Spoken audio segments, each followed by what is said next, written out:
Hello students, इस video lecture में हमारा टॉपिक है मैथ्स लॉजिक 6। इस लॉजिक का नाम है यूनिटरी मेथड।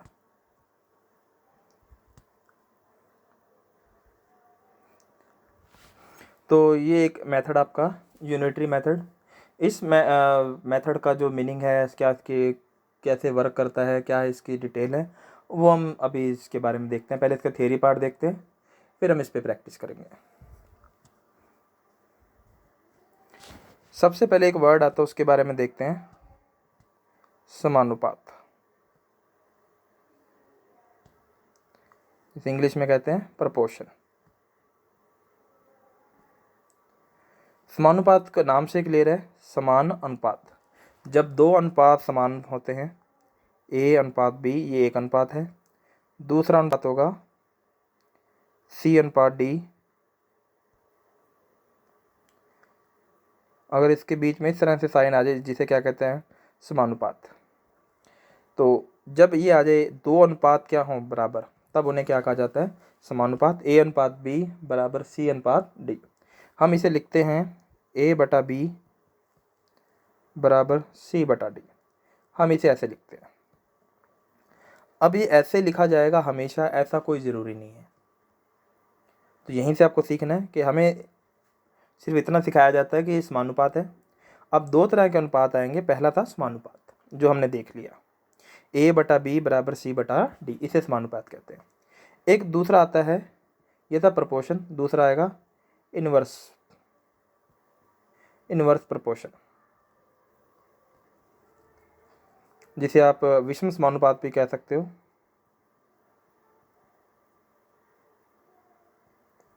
व्यस्तुक्रमानुपाती भी कहते हैं इसे, व्यस्तुक्रमानुपाती। तो इसके अलग अलग नाम हैं।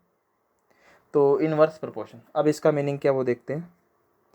इसको भी सेम ऐसे लिखना है, ए अनुपात बी समानुपात सी अनुपात डी।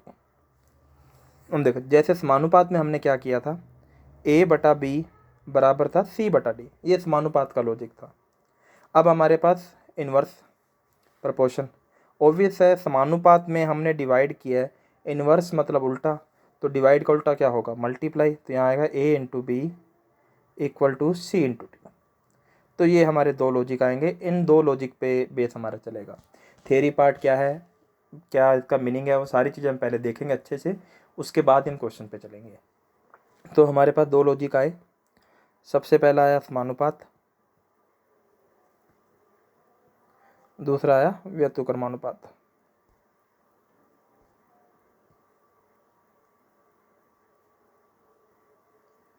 समानुपात का मीनिंग था ए बटा बी बराबर सी बटा डी। व्यस्तुक्रमानुपात का मतलब है ए गुना बी बराबर सी गुना डी। तो ये दो लॉजिक हैं आपके। इन दो लॉजिक के बारे में आपको ध्यान रखना है, इन्हीं दो लॉजिक पे बेस पे चलेगा। अब देखते हैं समानुपात तो व्यस्तुक्रमानुपात, ये तो होगा रेशो में, अनुपात वाले चैप्टर में।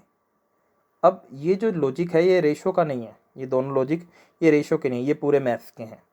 पूरे मैथ में हमारे काम आएंगे। कैसे काम आएंगे वो देखना। अब समानुपात का मीनिंग क्या होगा, पहले वो देखते हैं।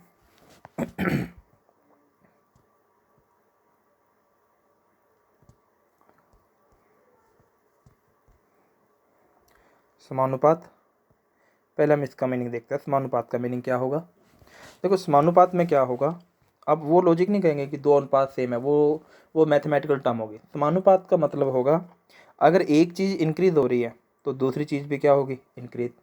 अगर एक चीज़ डिक्रीज हो रही है तो दूसरी भी क्या होगी, डिक्रीज। इसे समानुपात कहते हैं। बट व्यस्तुक्रमानुपात में इसका उल्टा होता है। व्यस्तुक्रमानुपात में क्या होगा, एक चीज़ बढ़ेगी तो दूसरी चीज़ घटेगी, पहली चीज़ घटेगी तो दूसरी चीज़ क्या होगी, बढ़ेगी, जब उल्टा चलते हैं। तो ये दो लॉजिक है, इन दो लॉजिक पे आपका पूरा मैथ चलता है। अब लॉजिक क्या है, देखो एग्जांपल देखते हैं इसमें, कि अगर मैं एक को बढ़ा रहा हूँ तो दूसरी कैसे बढ़ेगी। एग्जांपल लेते हैं, पेन रुपये, 5 पेन 50 रुपये।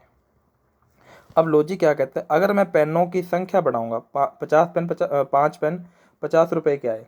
अगर मैं पेनों की संख्या बढ़ाता हूँ, मतलब मैं पेन ज़्यादा लेके आता हूँ, तो मेरे पैसे भी क्या लगेंगे, ज़्यादा। अगर मैं पेन कम लेके आता हूँ तो मेरे पैसे भी क्या लगेंगे, कम। इस लॉजिक को कहते हैं समानुपात। ठीक है। व्युत्क्रमानुपात का मतलब क्या होगा, इसके लिए क्या होगा, ठीक है, अगर मुझे यहाँ से लेकर यहाँ तक जाना है, ठीक है, अगर मैं अपनी स्पीड बढ़ाता हूँ, स्पीड को बढ़ाता हूँ, तो मैं जल्दी पहुँच जाऊँगा, तो टाइम क्या लगेगा, कम। अगर मैं स्पीड को घटाता हूँ तो टाइम क्या लगेगा, ज़्यादा। तो इसे कहते हैं व्युत्क्रमानुपात। जब एक चीज़ बढ़ती है तो दूसरी कम होती है, इसे व्युत्क्रमानुपात कहते हैं। जब एक को बढ़ाएंगे दूसरी भी बढ़ेगी, उसे क्या कहते हैं, समानुपात। तो ये जो लॉजिक है, अब इन दोनों का मैथमेटिकल मीनिंग ये था कि समानुपात का मीनिंग होता है ए बटा बी बराबर सी बटा डी, और व्युत्क्रमानुपात का मतलब होता है ए गुना बी बराबर सी गुना डी। या अब ए बी सी डी क्या वो देखते हैं। हमने अभी समानुपात भी देख लिया, व्युत्क्रमानुपात भी देख लिया, इनका मीनिंग भी सीख लिया, इनके मैथमेटिकल टर्म भी देख ली। अब ए बी सी डी क्या चीज़ है, वो कैसे लिखे जाएंगे वो देखना है। अब देखो ए रेशो बी, अब ये जो साइन है दोनों में काम करेगा, समानुपात में भी व्युत्क्रमानुपात में भी। अब देखो ये क्या चीज़ होंगे, ए और सी ये दोनों सिमिलर होंगे। सिमिलर मतलब अगर ये डिस्टेंस है तो ये डिस्टेंस होगी, अगर ये टाइम है तो ये भी टाइम होगा, अगर ये आपका सेलिंग प्राइस है तो ये भी सेलिंग प्राइस होगा, मतलब दोनों सिमिलर होंगे। इसी तरह से बी और डी भी सिमिलर होंगे, ये दोनों भी कैसे होंगे, सिमिलर होंगे, बी और डी भी।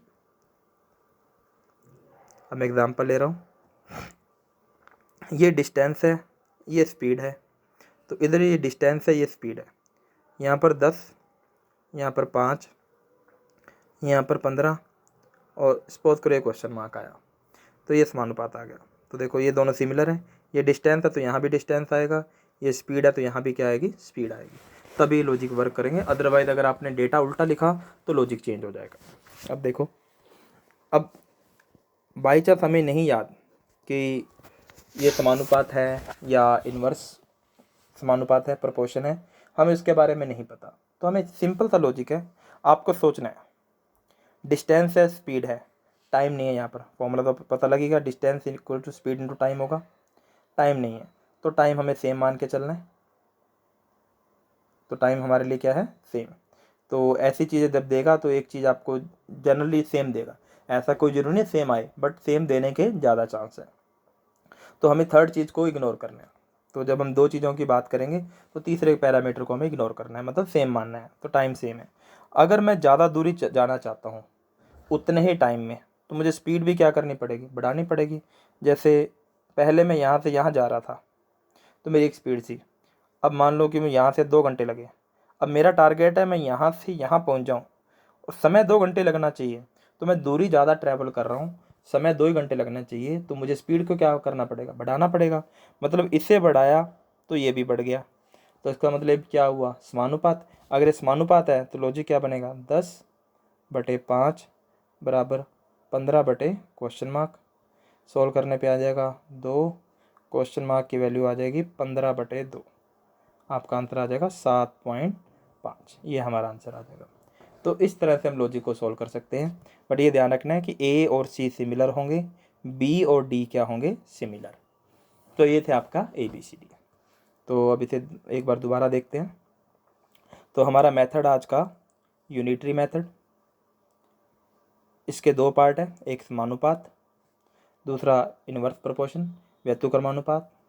समानुपात का मीनिंग क्या होगा, ए रेशो बी बराबर सी रेशो डी, इसका मीनिंग होगा ए बटा बी बराबर सी बटा डी, इन दोनों में डिवाइड का साइन आएगा। फिर व्युत्क्रमानुपात में क्या आएगा, लिखना सेम ही है, बट ए इंटू बी आएगा, ए बटा बी नहीं आएगा, यहाँ पर ए गुना बी बराबर सी गुना डी। ये आपका समानुपात आया, ये हमारा व्युत्क्रमानुपात, ये मैथमेटिकल टर्म आ गए।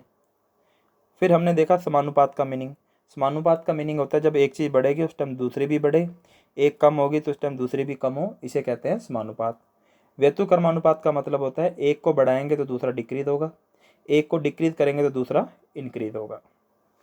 एग्जाम्पल था पेन और रुपये, 5 पेन में 50 रुपये लगे, अगर मैं पेन ज़्यादा लेके आऊँगा तो मुझे रुपये भी ज़्यादा देने पड़ेंगे, पेन कम लेके आऊँगा तो मुझे रुपए भी क्या देने पड़ेंगे, कम देने पड़ेंगे। तो ये समानुपात हुआ। फिर हमारा दूसरा लॉजिक था व्युत्क्रमानुपात। इतनी डिस्टेंस जानी है, अगर मैं एच स्पीड से जा रहा हूँ, समय क्या लगता है, टी लगता है। अगर मैं स्पीड को बढ़ा लूँगा तो मैं जल्दी पहुँच जाऊँगा, तो टाइम क्या हो जाएगा, कम। अगर मैं स्पीड को घटाऊँगा तो मुझे टाइम क्या लगेगा, ज़्यादा।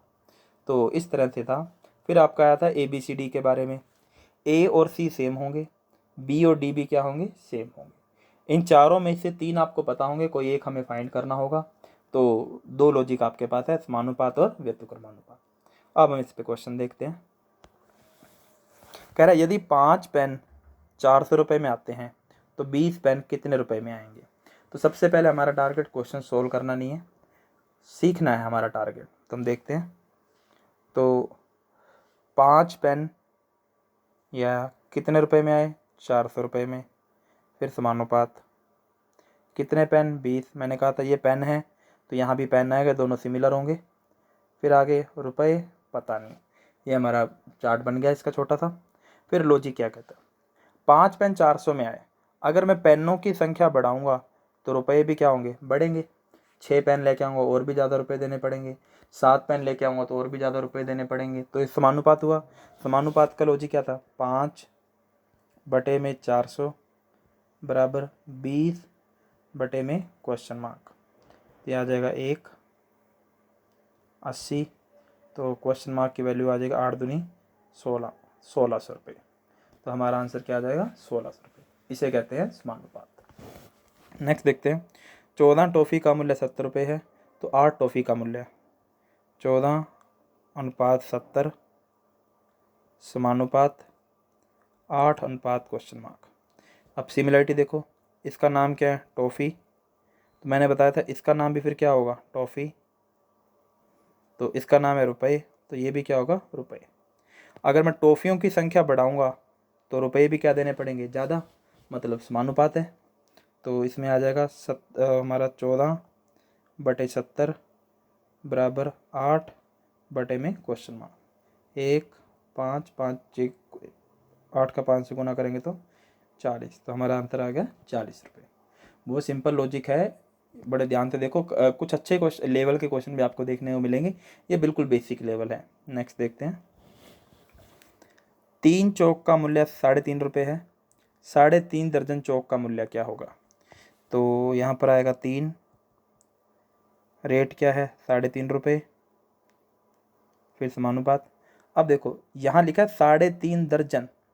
अब मैंने कहा था दोनों सिमिलर होने चाहिए, तो थोड़ा ध्यान से देखना। इसका नाम है 3 चौक, ये दर्जन में नहीं है, ये संख्या में है। तो यहाँ भी दर्जन में नहीं लिखेंगे, यहाँ भी क्या लिखेंगे, संख्या। 1 दर्जन में कितने होते हैं, 12। तो 3.5 दर्जन, 3.5 मतलब 7/2। 7/2 में कितने आ जाएंगे, 6, 7 6 42। ये हमारे आ जाएंगे 3.5 दर्जन में। तो यहाँ आएगा 42। ये 3.5 नहीं लिखना, यहाँ पर ये ध्यान रखना है। समानुपात रुपए पूछ रहा है। अब लॉजिक, 3/3.5 बराबर 42/, क्वेश्चन मार्क। तो 3 से काट देते हैं, 14 3 42, 3.5 से गुना करेंगे, 14 गुना 3.5 का मतलब 7/2, 7 7 का 7 से 49। तो ये हमारा आंसर आ गया। तो बहुत सिंपल क्वेश्चन है, लॉजिक को अच्छे से सीखो, फोकस करो लॉजिक पर।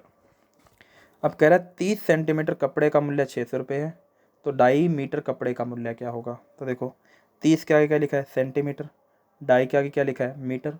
दोनों सिमिलर रखने हैं। 30/600 समानुपात मीटर में, 1 मीटर में कितने सेंटीमीटर होते हैं, 100। तो 2.5 को जब हम 100 से गुना करेंगे तो हमारे पास आ जाएगा 250 अनुपात में, क्वेश्चन मार्क।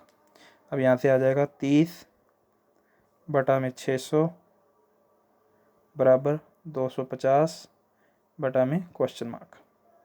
0 से 0, 3 एकम 3, 20 या 60, क्रॉस मल्टीप्लाई करेंगे तो 25 दूना 50, ये कितना आ गया, 5000। ये हमारा आंसर आ गया। नेक्स्ट देखते हैं। तो अब देखो इसमें आपका एक अच्छे लेवल का क्वेश्चन है, ये बेसिक है। कह रहा है एक कार 300 किलोमीटर 3 घंटे में तय करती है तो 5 घंटे में कितनी दूरी तय करेगी। तो देखो आपको इसमें स्पीड कैलकुलेट करने की ज़रूरत नहीं है, मेरे कहने का मतलब यही था। एक कार, तो पहले भी वही कार जा रही है, बाद में भी वही कार जा रही है, मतलब कार की स्पीड कैसी हुई, सेम। दोनों केस में कार तो सेम ही है। तो अब लिखेंगे कैसे, अब ध्यान से देखना इसे लिखना कैसे है। तो डिस्टेंस और क्या दिया है, टाइम। अब देखो यहाँ डिस्टेंस है पहले, तो उधर भी डिस्टेंस रेशो टाइम। डिस्टेंस है 300, टाइम है 3, फिर डिस्टेंस पता नहीं, टाइम है 5। अब चेक करो समानुपात है या इन्वर्स समानुपात है।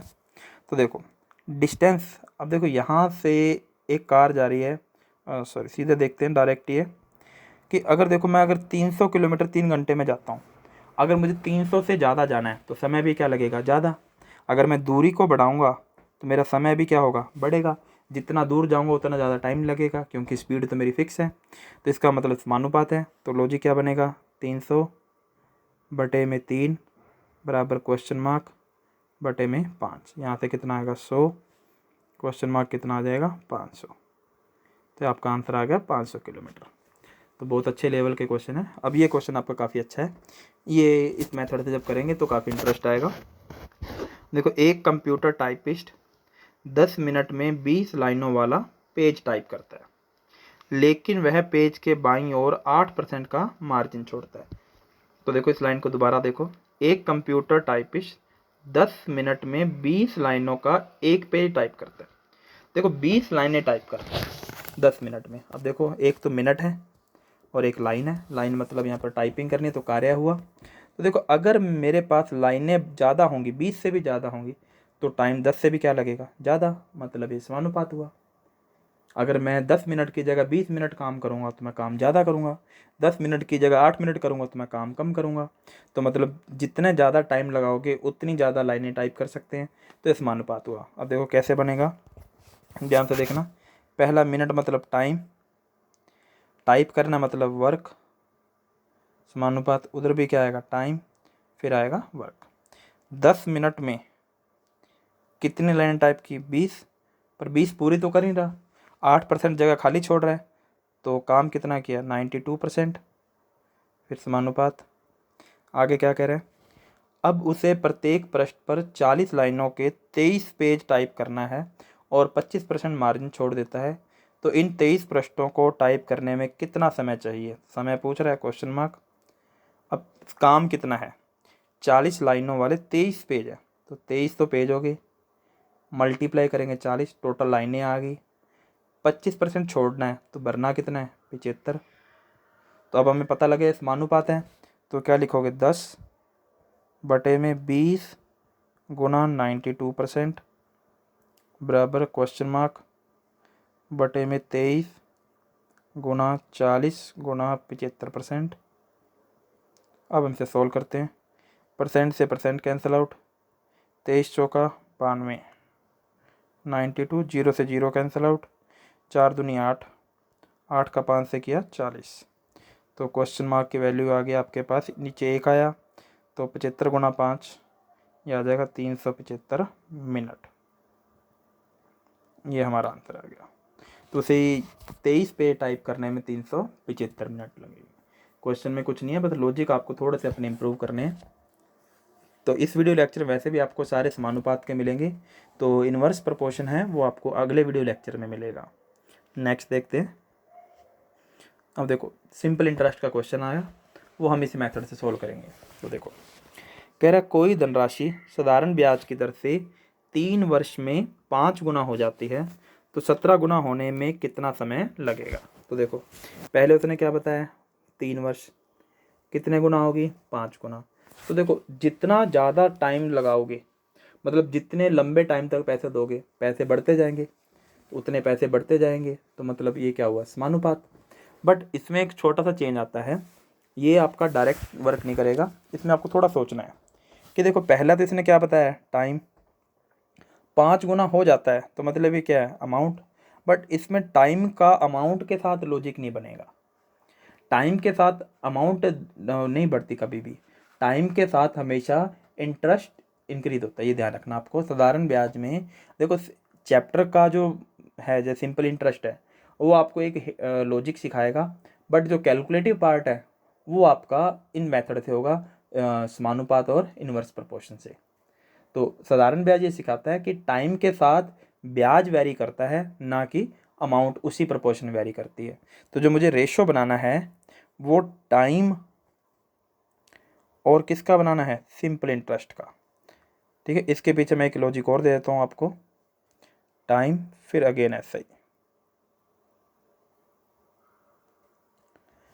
एसआई का फॉर्मूला होता है PRT बटे 100। देखो एसआई और टाइम, तो सिंपल इंटरेस्ट और टाइम एक दूसरे पे डिपेंड करते हैं डायरेक्टली, ना कि अमाउंट। अगर अमाउंट का फॉर्मूला लिखूंगा तो amount equal to principal bracket में 100 + RT। तो देखो टाइम डायरेक्टली डिपेंड नहीं करता अमाउंट, क्योंकि यहाँ 100 + RT वो अमाउंट पे डिपेंड करता है, ना कि डायरेक्टली टाइम। तो सिंपल इंटरेस्ट ने मुझे सिखाया कि मुझे रेशो जो बनाना है वो एसआई और टाइम का बनाना है। कैलकुलेशन मुझे सिखाई समानुपात और इन्वर्स प्रोपोर्शन ने। अब देखो, अब समय है 3 वर्ष, 5 गुना हो गया तो ब्याज कितना मिला, 4, क्योंकि एक तो प्रिंसिपल होगा, हो गया मतलब मिश्रधन, मिश्रधन में मूलधन भी होता है। फिर 17 गुना, तो समय पता नहीं, 17 गुना मतलब ब्याज कितना मिला, 16। अब मैं समय बढ़ाऊंगा तो ब्याज बढ़ेगा, मतलब समानुपात हो गया।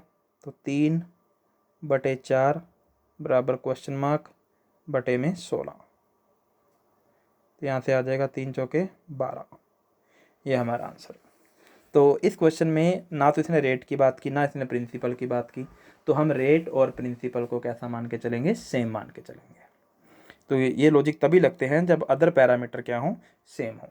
नेक्स्ट देखते हैं, कह रहा है किसी वस्तु को 288 में बेचने पर 4% की हानि होती है।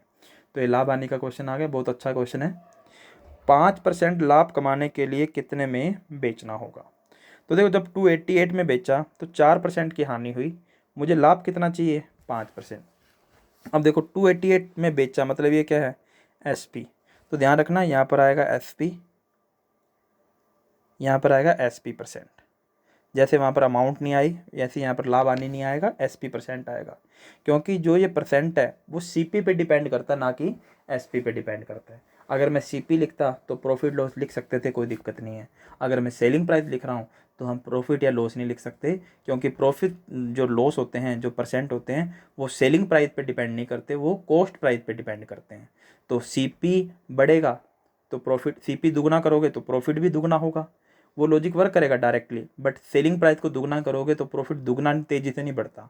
तो इसलिए यहाँ पर आएगा SP, यहाँ पर आएगा SP%, फिर यहाँ पर SP और यहाँ पर आएगा SP%। SP कितना है, 288, 4% हानि तो कितने बेचा, 96, फिर समानुपात, फिर 5% लाभ कमाने के लिए, तो लाभ 5 कमाना तो कितना आएगा, 105, यहाँ आया क्वेश्चन मार्क। अब SP बढ़ेगा तो SP का परसेंट भी बढ़ेगा, तो समानुपात, तो 288 बटे में 96 बराबर क्वेश्चन मार्क बटे में 105। अब सॉल्व करते हैं, 96 को किससे कट जाएगा, 3 से, तो क्रॉस मल्टीप्लाई 105 का 3 से करोगे तो कितना आ जाएगा, 315 रुपये। तो 5% लाभ कमाने के लिए हमें कितने में बेचना होगा, 315 रुपये में। तो नेक्स्ट देखते हैं, ये काफ़ी अच्छा क्वेश्चन है। किसी कक्षा में 200 विद्यार्थी हैं जिसमें लड़के और लड़कियों की संख्या का अनुपात 7:3 है। ये ध्यान से देखना, बहुत इंपॉर्टेंट क्वेश्चन है। यदि 20 लड़कियां और आ जाएं तो नया अनुपात क्या होगा। तो ध्यान से देखना, अभी पहले मैं बेसिक मेथड जो हम करते हैं वो देखते हैं। अभी तक हम इस क्वेश्चन में क्या करते हैं कि रेशो कितना है, 10, संख्या में कितना है, 200, तो 1 किसके बराबर है, 10, 7 किसके बराबर होगा, 70, 3 किसके बराबर होगा, 30। ये बॉयज़ और गर्ल्स आ गई। 20 गर्ल्स और आ जाए तो +20, गर्ल्स कितनी होगी, 50, तो 70 बॉयज़, गर्ल्स है 50, तो नया रेशो क्या आएगा, 7:5। तो हम कह सकते हैं, तो इस क्वेश्चन का आंसर है हमारा 7:5। ये था आपका बिल्कुल बेसिक। अब जो मैं लॉजिक सिखा रहा हूँ समानुपात वाला, वो देखो कैसे वर्क करेगा। आंसर 7:5 आया। अब ध्यान से सीखना इसे।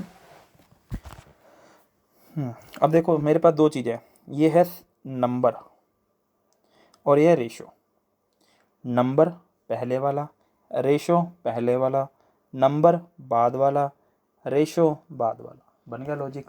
तो यहाँ आएगा नंबर, यहाँ आएगा रेशो, फिर यहाँ पर नंबर और यहाँ रेशो। 200 विद्यार्थी हैं, रेशो में कितने हैं 10, नंबर कितना बढ़ गया, गर्ल्स कितनी बढ़ गई 20, और यहाँ क्या आ गया क्वेश्चन मार्क।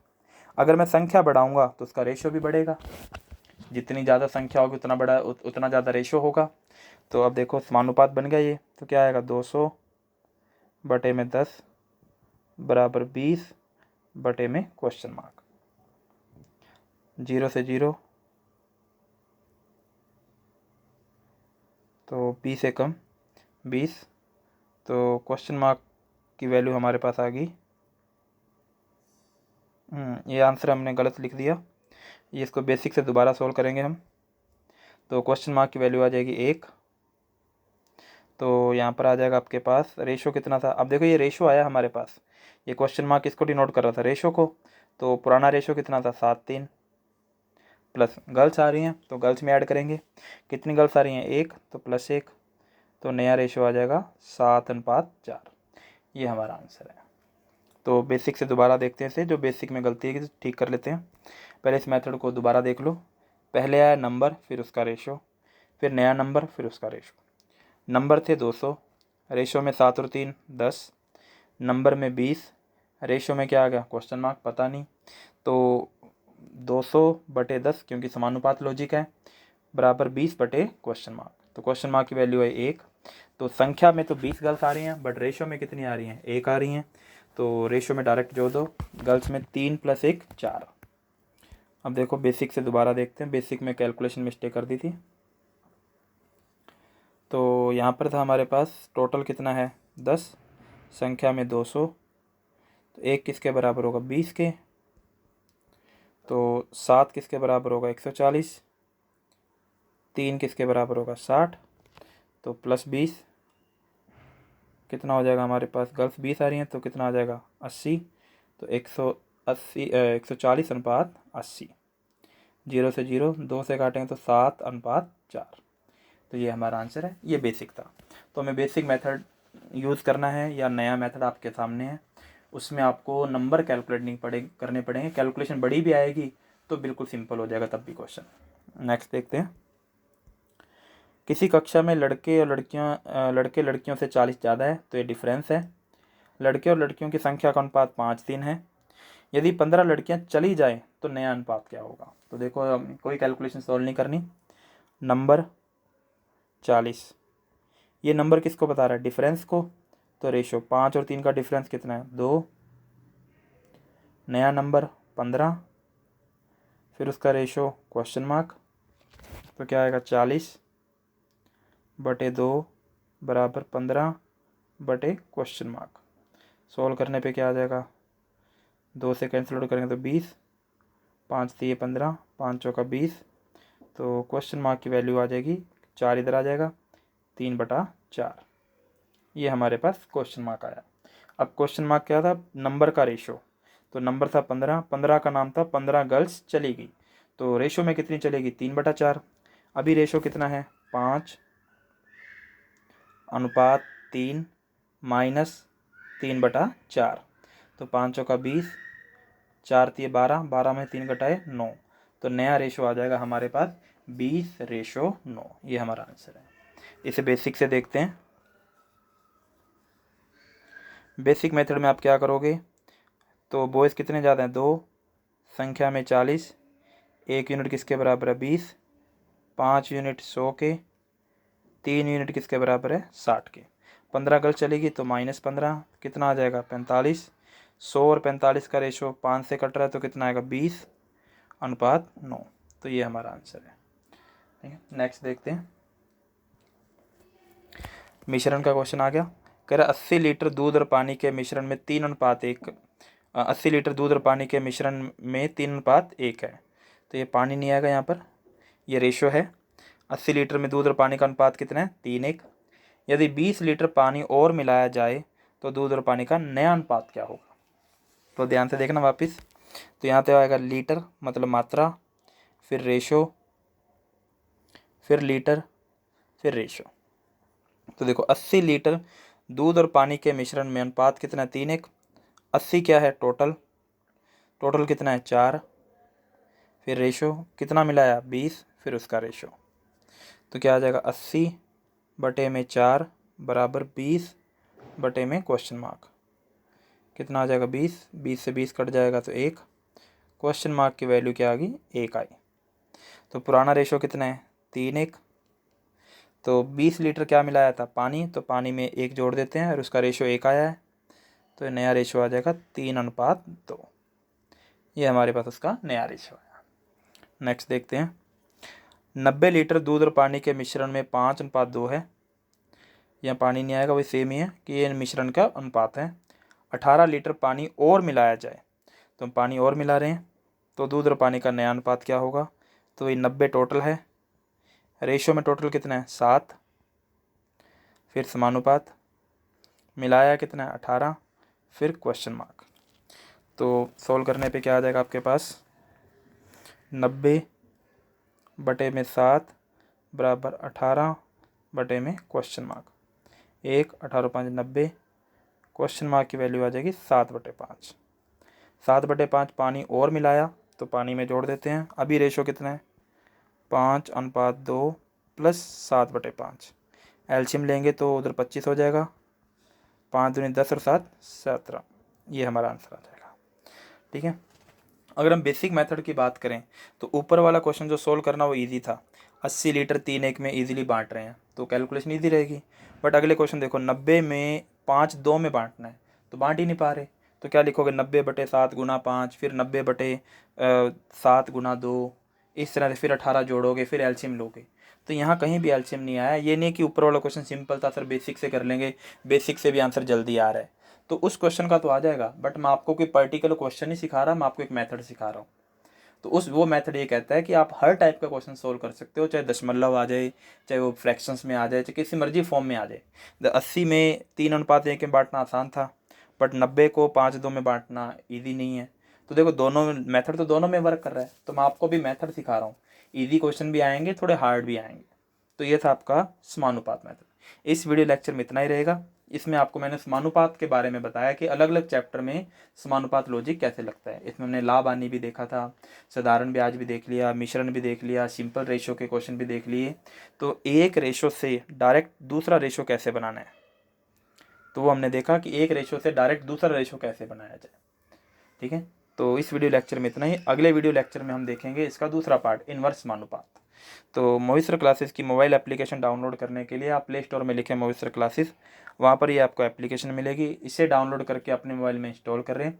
इस पर आपको काफ़ी सारे क्विज़ प्लस में आपको मोहित सर क्लासेस का स्टडी मटेरियल भी अभी जल्दी अवेलेबल हो जाएगा। तो इस वीडियो लेक्चर में इतना ही। Thank you.